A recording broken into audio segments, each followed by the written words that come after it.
Hello viewers, আসসালামু আলাইকুম। মাহবুব ফার্মিংয়ে সবাইকে স্বাগতম। আশা করি সবাই ভালো আছেন। তো বিগত ভিডিওতে দেখেছেন যে আমার দেশি মুরগির বাচ্চাগুলোকে আমরা কীভাবে কেজে ট্রান্সফার করেছি এবং খাবার হিসেবে ওদের কী দিয়েছি। তো আজকে ওদের দ্বিতীয় দিন। তো ওদের খাবার হিসেবে আমি আজকে ওদের নর্মালি যে ফিডটা এই ফিডটাই দিয়েছি, যেটা আমরা সবসময় ইউজ করি।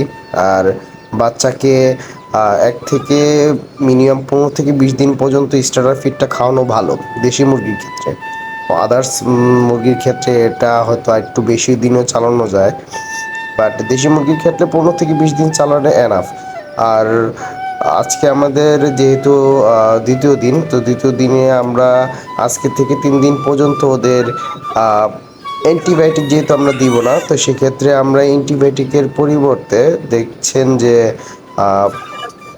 হলুদের গুঁড়া যেটা বা কাঁচা হলুদ যেটা, সেটা আপনারা পানির সাথে মিক্স করে দিতে পারেন। এটা মুরগির ন্যাচারাল একটা অ্যান্টিবায়োটিক হিসেবে কাজ করে।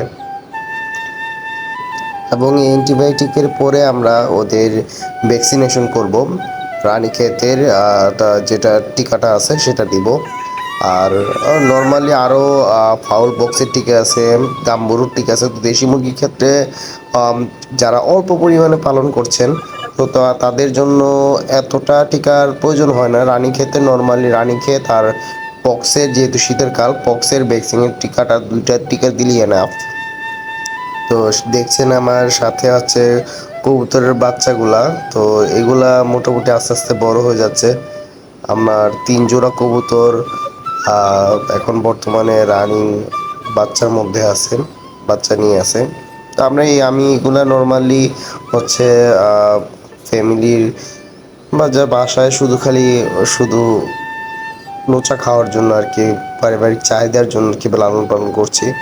আপনারা এভাবে পালন করতে পারেন, এতে অ্যাটলিস্ট আপনাদের বাসায় বাচ্চা খাওয়ার বা লোচা খাওয়ার যে চাহিদাটা, সেটা পূরণ হয়ে যাবে।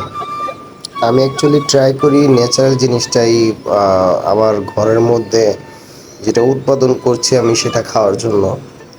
তো যতটুকু পারা যায়, কারণ বাহিরের জিনিসগুলো দেখা গেছে কি খাচ্ছে বা কি খেয়ে বড় হচ্ছে সেগুলো আমরা জানি না।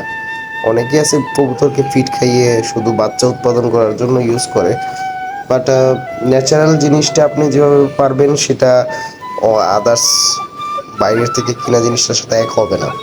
এগুলো হচ্ছে আমার দেশি প্যারেন্টস মুরগি, এখানে 9টা মুরগি আছে।